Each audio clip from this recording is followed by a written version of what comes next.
All women are different, but they are all women. This video is androcentric from a men's point of view and is presented as opinion, commentary, and debate. Expressing opinions is not violence. These are ideas to challenge, question, and argue in public, because classical liberalism relies on the First Amendment for its dialectic. If you are a feminist, then consider this. If patriarchy truly existed as claimed, feminism could not. And if all men are trash and women are equal to men, then what are we to conclude? Women will die for their children. Men will die for their wives and children. And God chose to die for all mankind. Authority rolls up with responsibility.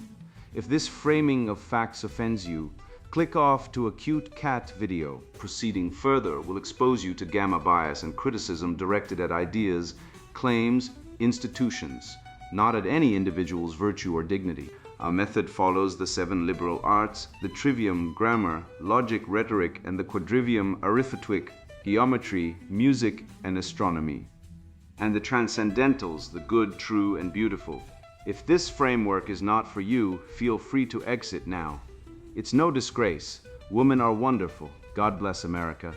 Men are great. Feminismus delendus est. English family law.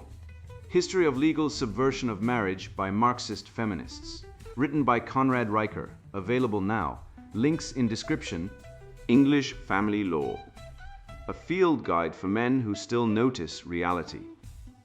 Loyalty tests, sugar babes, and the state as stepmother. How women weaponize deception. Feminism sells out men, and the government plays daddy, all while you pay the bill. I was at a barbecue last summer when a woman I'd never met before leaned in, smiled, and said, "Oh, you're so much more handsome than my husband." She wasn't drunk. She wasn't joking. She said it like it was a fact, like commenting on the weather, while her husband stood 3 feet away grilling burgers. That moment wasn't an anomaly. It was a signal. A flare shot into the sky, announcing the collapse of female loyalty, the death of marriage, and the triumph of genocentric narcissism. And yet, if I had flirted with her friend, I'd be the monster. That double standard isn't accidental, it's engineered. The Ashley Madison leak proved it. 96% of users were men, but the 4% of women on the site were married, educated, and actively cheating quietly, efficiently, without shame. Female infidelity isn't rare, it's rarely punished. Meanwhile, men are jailed for life for saying the wrong thing online, denied access to their children for missing child support during unemployment, and pathologized for wanting loyalty in return for provision. The system isn't broken, it's working exactly as designed in Sweden, where gender equality is worshipped like a god. Male suicide rates are double those of women. In family courts across the West, 80% of custody goes to mothers, even when evidence of parental alienation, lies, or abuse is clear. Why? Because the state has become the new husband, replacing men with bureaucracy, turning fatherhood into a revocable license, not a right. Feminism didn't liberate women, it liberated them from consequences. And you, brother, are the one paying the price in loneliness, celibacy, and silence.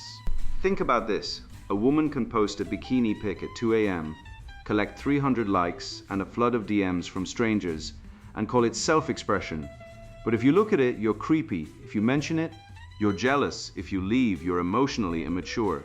The entire sexual marketplace is a rigged casino where women are both players and dealers. Hookup culture. Women initiate 78% of casual sex, according to peer-reviewed studies, then blame men for objectification when they feel empty afterward. Sex work is liberation. Tell that to the 82% of female college students on Seeking Arrangement, who are trading sex for tuition and designer bags, not out of oppression but calculation. This isn't liberation, it's predation disguised as empowerment, and the state cheers it on, funding feminist NGOs while cutting trades programs for boys, medicating boys for being energetic, and arresting fathers for contempt when they fight for their kids. The lie is that women are victims. The truth, they are winners in a system designed to make men disappear. The church once said, "Render unto Caesar what is Caesar's." Now Caesar takes everything, your money, your children, your dignity, and gives it to women who don't even pretend to be loyal. The red pill isn't about hating women. It's about seeing them, and once you see, you can't unsee. The question isn't whether you'll wake up, it's whether you'll have the courage to act. Folly, the delusion of female fidelity. 96% of Ashley Madison users were men. That number isn't a glitch in the matrix, it's a mirror. A brutal, unfiltered reflection of what modern men already know in their bones but have been gaslit into ignoring. Women cheat, and they do it with surgical precision, hiding behind social contracts, victim narratives, and the sanctity of the innocent flirt. When the Ashley Madison data spilled into the public, the media didn't scream about the married women using the site, they mocked the men. As if 96% male usage is a confession of depravity, while the 4% of women, many of them married, many messaging married men, were just exploring. Exploring what? Their moral compass? Their marriage vows? No. They were exploring options, like a shopper comparing prices before pulling the trigger.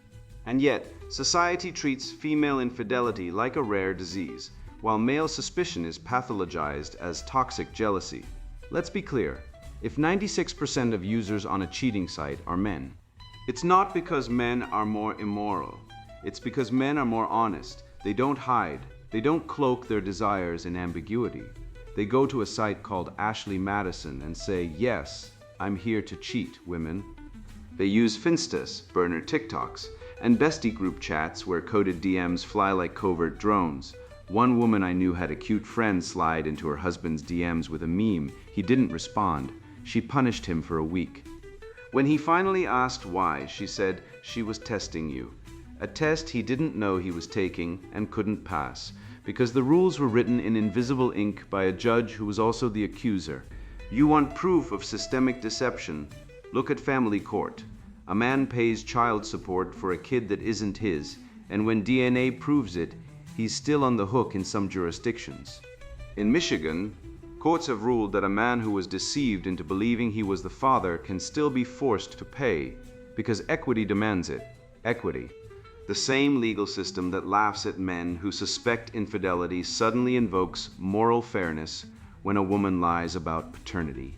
Meanwhile, men who voice suspicion are labeled controlling until they're financially castrated by a paternity fraud. They were shamed for even considering. The double standard isn't a bug, it's the operating system. Feminism didn't fix family law, it weaponized it. The myth of female innocence isn't just romanticized, it's legally codified. A woman can file a restraining order for a text she sent herself. She can accuse a man of abuse because he asked where she was. And if he fights back, he's the abuser, the victim, the loser. The state becomes her enforcer, while he becomes a debtor, a suspect, a non-person. This isn't justice. This is gynocentric totalitarianism dressed up as progress. History is littered with women who used sex as a weapon and men who fell for it like moths to a flame. Cleopatra didn't conquer Rome with an army. She did it with a bed and a tongue. Judith sliced Holofernes' head off after seducing him. Delilah didn't defeat Samson in battle. She did it between the sheets. These aren't anomalies, they're archetypes, and yet men still genuflect before the altar of femininity, as if women are inherently pure, as if their biology doesn't include deception as a survival strategy. David Buss, evolutionary psychologist, found that women engage in mate switching, quietly securing a backup partner before leaving the current one. Why? Because they have more to lose biologically if they're unattached. But this isn't framed as strategic deception, it's called emotional intelligence. A man does the same, and he's a player or a cuckolder. Women have hidden ovulation for a reason, not to protect men's feelings, but to maintain ambiguity, control paternity, and maximize resource extraction. This isn't misogyny, it's biology, and men who deny it are like soldiers going into battle without armor, then wondering why they're bleeding out. The text test is the modern loyalty trap. A woman has her friend text her boyfriend, "Hey, you're cute." What's up? If he responds politely, he's disrespecting her boundaries. If he ignores it, he's rude. If he blocks it, he's paranoid. There is no winning. The test isn't about loyalty, it's about power. It's a psychological minefield designed to make men self-censor, self-doubt, and self-punish. And when men fail because they're human, women call it proof of male unreliability. But flip the script. If a man asked a female friend to text his wife flirtatiously, and the wife responded playfully, Would he accept it was just a test as an excuse? Of course not. He'd see it for what it is, a betrayal. Yet women demand unilateral fidelity while running covert loyalty tests that stack the deck against men. This isn't equality, it's asymmetric warfare. And men are losing because they've been trained to believe that love means surrender. Social media didn't create female deception, it amplified it. A woman posts a bikini pic with a geotag from a resort she's at with her husband. Within minutes, DMs flood in from exes, admirers, and orbiters. She calls it harmless attention, but every like, every comment, every DM is a signal flare to alternative mates. It's not about getting laid, it's about maintaining options. It's about knowing she's still desirable. And when her husband expresses discomfort, he's insecure, he's not confident enough. He's told to trust her, but trust isn't blind. Trust is earned through consistent behavior, not demanded as a default. A man who posts gym selfies gets called vain. A woman who posts thirst traps gets called empowered. The double standard isn't subtle, it's screaming in your face. And yet, men still worship women like goddesses, even as the data, the courts, the suicide rates, the arrest stats, all point to one truth. Genocentrism is a pyramid scheme where men are the investors, and women are the beneficiaries. The remedy is simple: stop worshiping. Loyalty isn't a gift. Women hand out for obedience. It's a behavior earned through mutual respect and accountability. Men must stop internalizing the lie that their worth is tied to female approval. Test loyalty. No. Audit integrity. If she's hiding her phone, lying about her whereabouts, or flirting with other men while demanding total fidelity from you, walk. Not tomorrow, not after one more chance now. Every second you stay is a vote for more deception. The innocent flirt doesn't exist. Flirting is sexual escalation, and women know it. They know when they're sending signals. They know when they're playing games. And they know that men who tolerate it are weak. Strength isn't rage. Strength is walking away without looking back. The greatest rebellion in the modern age isn't shouting at feminists. It's refusing to play their game. It's living so well, so independently, so unapologetically, that their tests, their lies, their manipulation become irrelevant. That's how you win, not by fighting in the gutter, by rising above it. I've spent years dissecting the lies, parsing the feminist rhetoric, auditing the data, watching the wreckage pile up in marriages, courtrooms, and men's lives, and what I've found isn't just hypocrisy. It's a full-scale ideological war dressed up as progress, where female sexuality is no longer a matter of virtue, bond, or biology, but a state-sanctioned weapon wielded in the name of equality while men are disarmed, shamed, and erased. Every policy, every cultural shift, every media narrative funnels toward one end: the demolition of male sovereignty and the elevation of female impunity. And if you think this is accidental, you haven't been paying attention, or how feminism weaponizes female sexuality. 82% of college women on seeking arrangement do it for tuition and designer handbags. Let that settle in. You're not reading some exaggerated parody. You're witnessing the endgame of the feminist movement, a wave of women boldly profiting from their biology while labeling it freedom. I'm not angry. I'm not even let down. I'm alert. And if you're a man still pretending this isn't an assault on male respect, on honesty, on life's basic truths, then you're already gone, just drawing breath. The Nordic model criminalizes the buyer of sex, not the seller. Sweden, Norway, Iceland, they've slashed trafficking and street prostitution. But feminist NGOs like Amnesty International and the Red Umbrella Project scream oppression when men are held accountable. Why? Because their goal was never to protect women, it was to normalize the sexual marketplace. Legalize prostitution, they said. Normalize porn, they said. Sex work is work, they chant, while ignoring that 95% of sex workers want to exit the industry. Tell me, when did empowerment mean being paid to spread your legs for strangers? When did liberation become a monthly Venmo from a sugar daddy? Let's be honest. Female sexuality is not sacred. It never was. It's biology, a survival mechanism honed by evolution to extract resources from men. And now, thanks to feminism, it's been weaponized into a state-subsidized racket. The Netherlands legalized prostitution, built red light districts, and promised safety and labor rights for sex workers. What they got was a trafficking explosion. 80% of women in Dutch brothels are foreign-born, often coerced, but feminists don't care. They'd rather defend a Romanian teenager in a window in Amsterdam than admit their ideology fuels modern slavery. And don't give me this "men are toxic" garbage. Studies from the University of Kansas show women initiate 78% of casual sex encounters. They send the DMs, they wear the micro dresses, they post thirst traps at 2 a.m. Then, when the hookup fails, they cry misogyny. The same women who brag about their 30-day body count on TikTok will later file false sexual assault claims in college. 1 in 4 men falsely accused lose their careers. 0 feminists march for them, but when a porn star sues for royalties, the entire left-wing media erupts in solidarity. The double standard isn't a bug, it's the operating system. You know what else is a biological market? Marriage.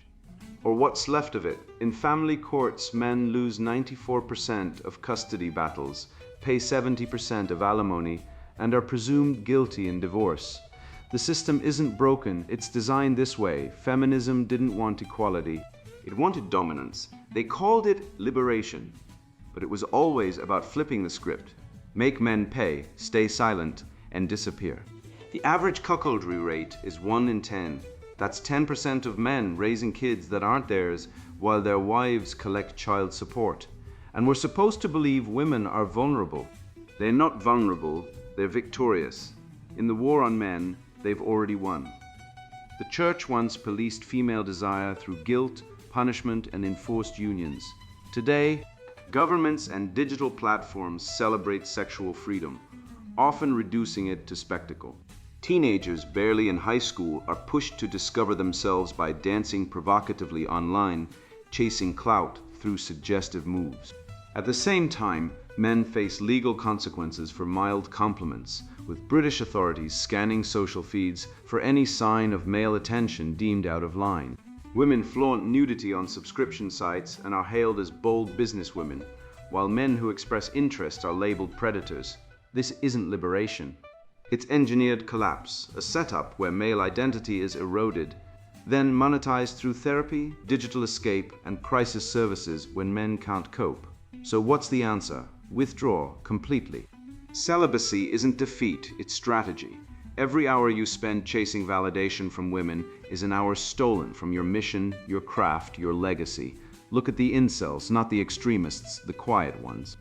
The men who've seen the data, the betrayal, the divorce rape, the false accusations, and said, "I'm out." They're not losers, they're the last rational men standing, and they're right.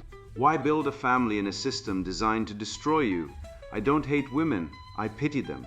They've been sold a lie that spreading their legs for strangers is freedom, that divorcing a man and taking his kids is justice, that sleeping with a professor for an A is agency. They've been stripped of dignity and told it's empowerment. Meanwhile, male suicide rates have skyrocketed. Men are dying in silence alone because no one will admit the truth. Women are not the nurturers they pretend to be. They're hypergamous, risk-averse, status-chasing creatures just like men, but only one gender gets a free pass, the sugar baby economy. 82% of college girls on Seeking Arrangement admit they're doing it for tuition and Louis Vuitton. Call it what it is. Transactional parasitism dressed up as independence. And feminists cheer because it destroys traditional marriage, weakens men, and accelerates social decay. Their entire ideology runs on one assumption, that men are disposable. And they're right in this system.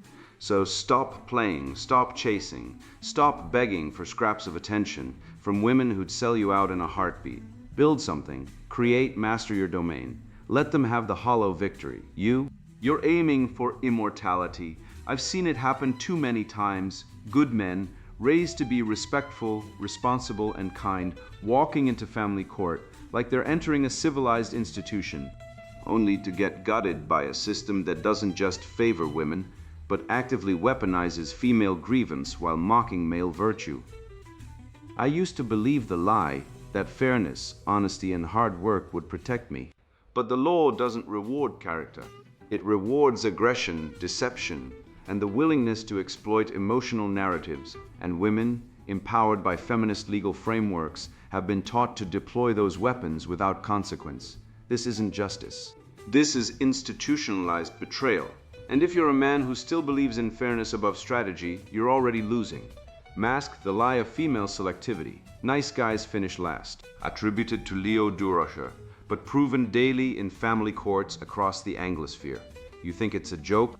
Try being the nice guy who paid for your wife's master's degree, held her hair back when she drank too much tequila on girls' night, and never raised your voice, only to find yourself on the wrong side of a false DV affidavit, your bank accounts frozen, your kids in therapy with a state-approved trauma specialist who's never met you, and a court order telling you to pay $3,500 a month in spousal support to a woman who hasn't worked in 8 years and posts bikini pics from Cancun under the hashtag single and thriving. That's not divorce. That's legalized robbery with a side of emotional terrorism, and don't even think about fighting back. The so-called boyfriend loophole isn't a loophole. It's a goddamn express lane for women to weaponize the state against men they no longer find convenient.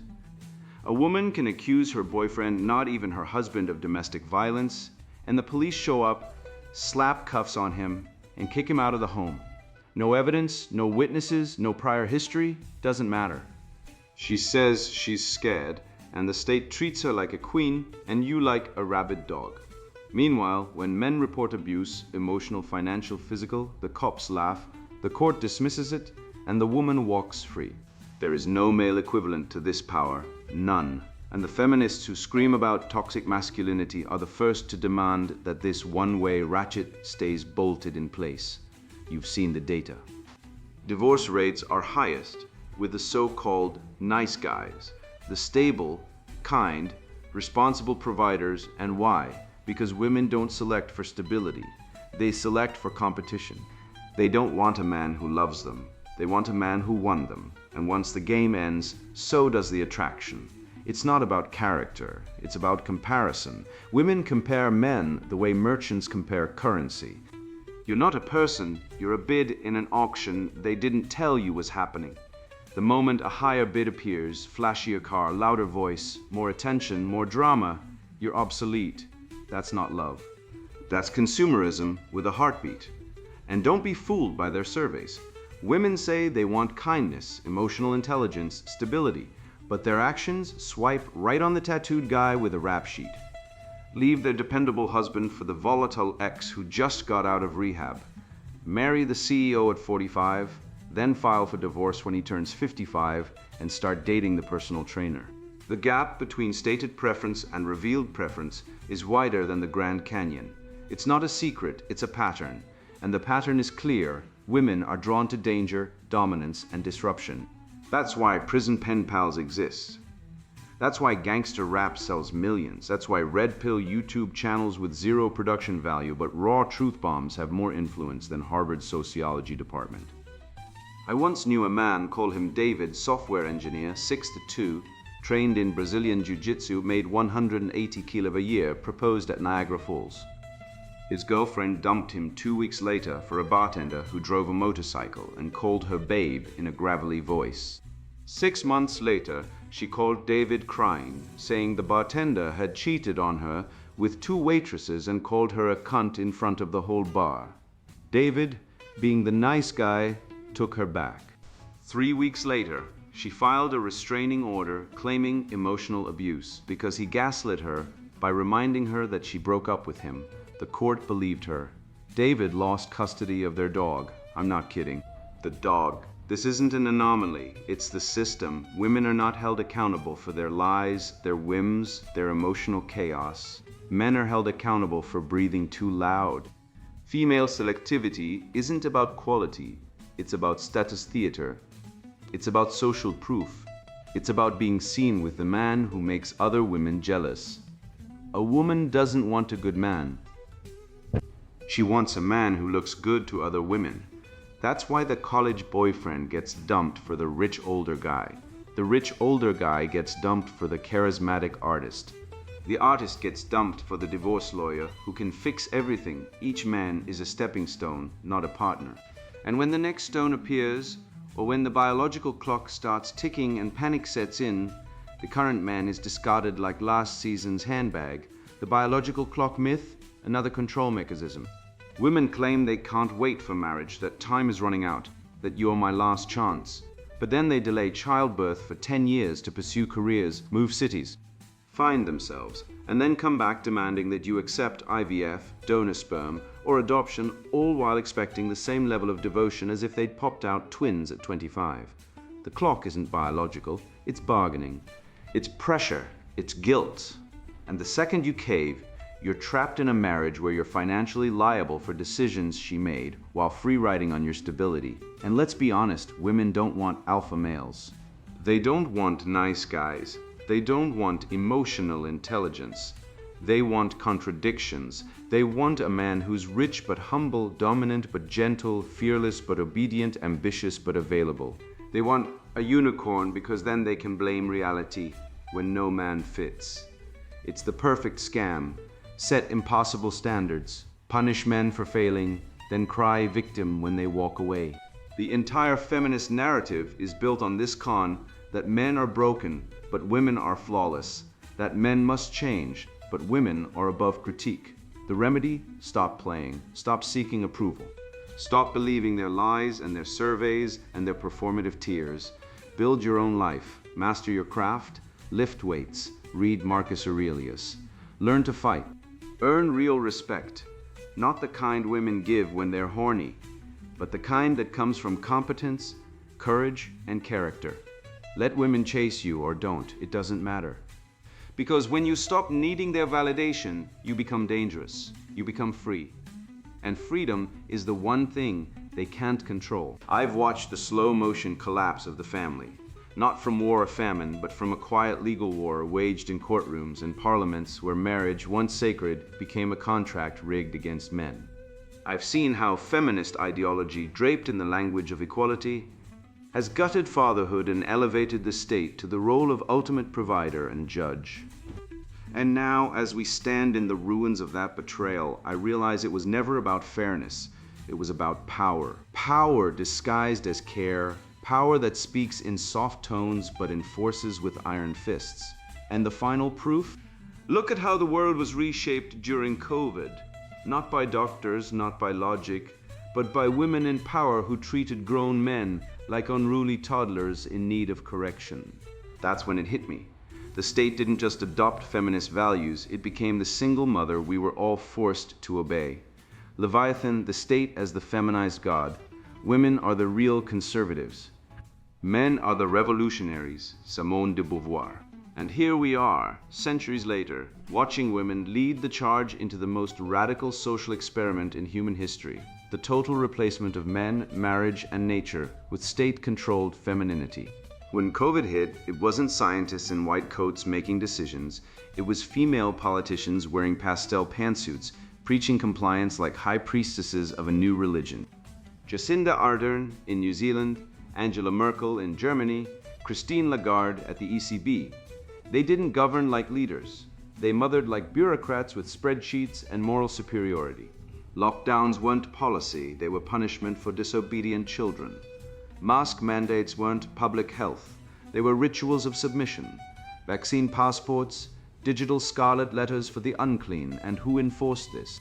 Women in media, Tulsi Gabbard, Rachel Maddow, Laura Ingraham, scolding men on TV for daring to question.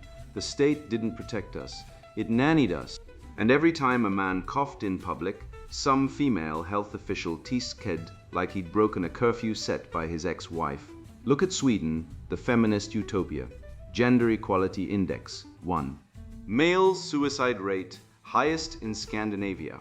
What does that tell you? When you destroy masculinity, men don't become feminists, they become corpses.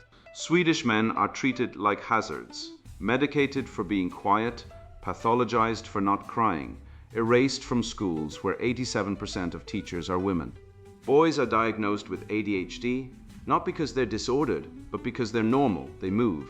They speak, they resist sitting still for 8 hours a day while being told their ancestors were racists. Meanwhile, Swedish women get state-funded therapy, free IVF, and feminist grants to write poetry about oppression men. They get antidepressants and a one-way ticket to the forest with a rope. This isn't equality. This is extermination via kindness. More women in power doesn't mean more justice. It means more bureaucracy, more forms, more rules, more emotional veto power. Canada under Trudeau, sky-high taxes, collapsing healthcare, and a prime minister who cries at press conferences. Germany under Merkel, open borders, energy collapse, and a leader who governed like a librarian annoyed at a loud patron. New Zealand under Ardern, gun confiscation from farmers, then a terrorist attack on mosques, then virtue signaling about love. These aren't leaders, they're maternal administrators running a daycare for grown-ups. And the technocrats behind them, they're the new priesthood. CDC, WHO, NIH, these aren't scientific bodies. They're dogmatic temples where expertise means unquestioning loyalty to feminist biopolitics. You don't get to opt out. You don't get to think. You get an algorithm deciding your job, your travel, your medical care.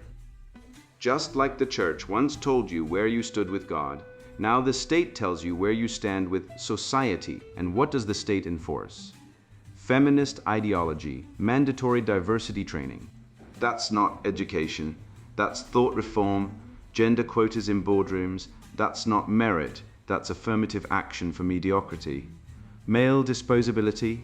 Look at healthcare. Men die earlier, but 76% of mental health funding goes to women. In education, boys are falling behind. 40% of men don't finish college, but campuses are filled with men are trash graffiti and safe spaces for women to cry about microaggressions. The state doesn't fix this, it feeds it.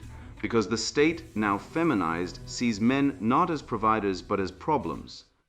Fathers are treated like financial ATMs in family court. 78% of custody goes to mothers, even when men are the primary caregivers. And if you protest, police arrest you for disturbing the peace, but stay silent when a woman smashes your car with a baseball bat screaming about her feelings. This expansion of control, biosecurity, surveillance, digital IDs is not about safety. It's about dependency. It's about turning free men into dependent children. The state doesn't want citizens, it wants patients. The more care it offers, the more it demands surrender. And who loves this system? Women. 68% of women support big government compared to 52% of men. Pew Research 2020. Why? Because the state gives them resources without requiring loyalty, commitment, or truth. No need to marry a man when the government pays your rent, funds your therapy, and gives you a baby bonus. No need for honesty when you can claim trauma and get a grant. Feminism didn't free women, it freed them from men and replaced men with the state, the ultimate sugar daddy, and the state in return gets total control. It becomes the father, the husband, the lover, the judge, the doctor, the leviathan, the feminized god.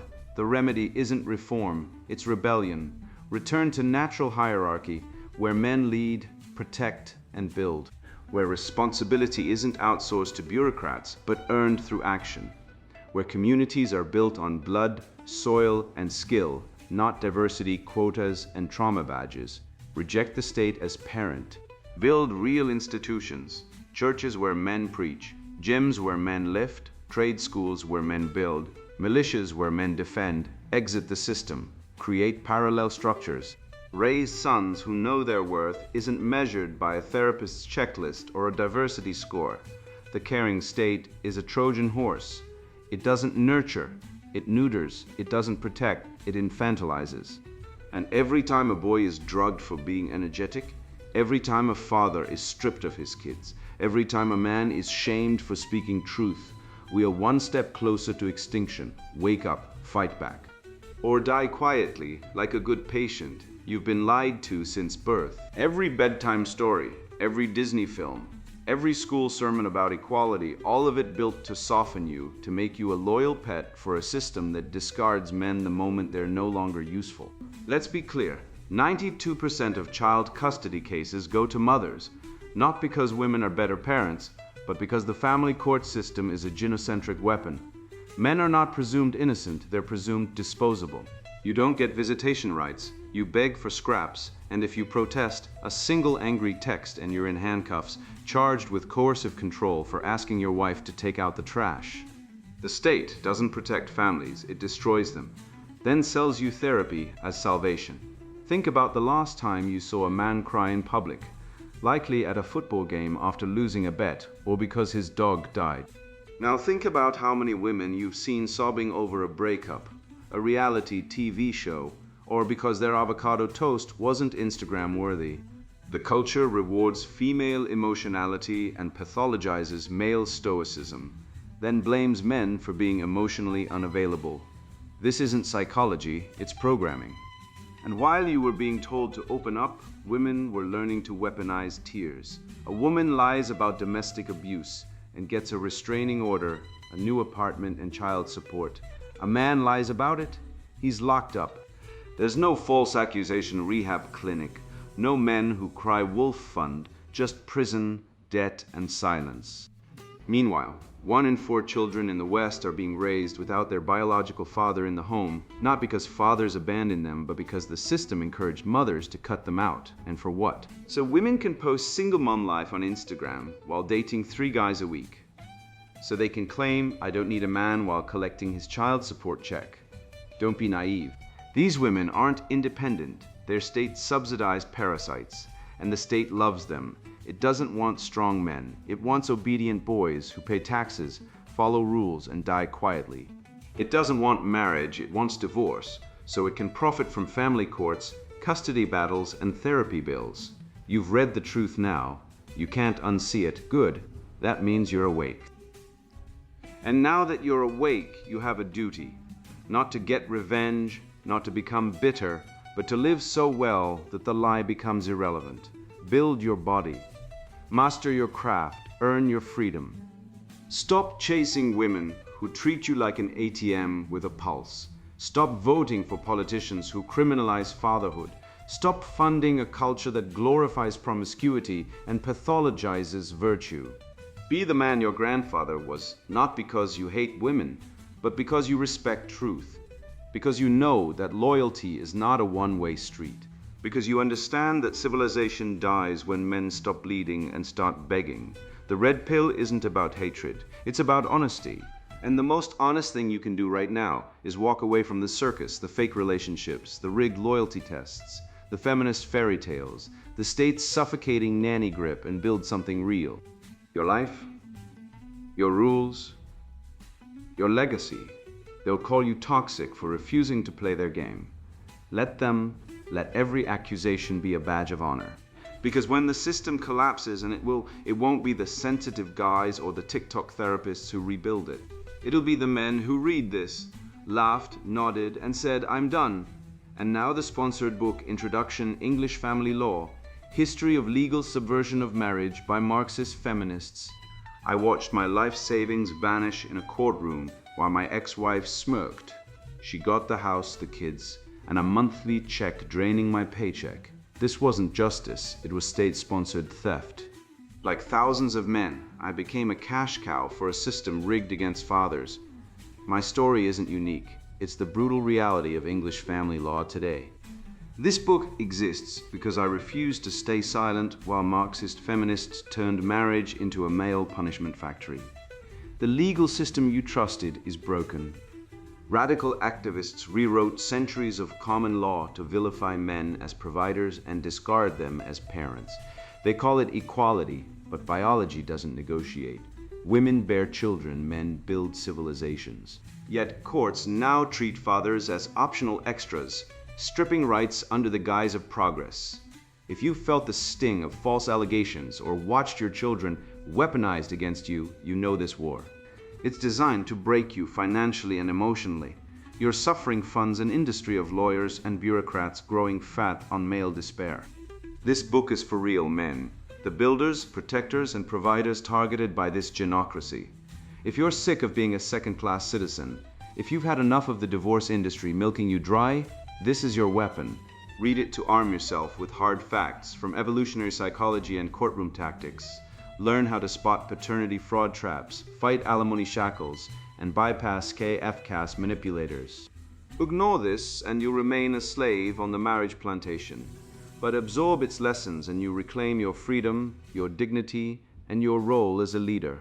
To the woke activists, feminists, and virtue-signaling cowards, put this down now, grab a latte, binge some reality TV, or knit a sweater. You won't stomach truths about false rape claims or the single mother welfare scam. This book dissects your ideologies with biological reality and legal evidence. Your feelings aren't welcome here. Save us both the time. Walk away. Inside, you'll uncover how restraining orders become male guilt verdicts and why reproductive rights skew female only.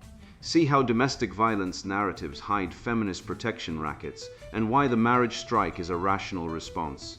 Chapters like Alimony Alcatraz and Contact Carnage expose the playbook used to crush fathers. Reclaiming Fatherhood and Legal Counterstrike deliver battle plans to win in court and rebuild patriarchy. This isn't theory, it's a field manual forged in the trenches. Your future hinges on this knowledge. Without it, you're prey. With it, you're a warrior. Stop begging for scraps from a system that hates you. Buy this book, study it. Then fight like your life depends on it, because it does. English Family Law, History of Legal Subversion of Marriage by Marxist Feminists, written by Conrad Riker. Buy now, links in description.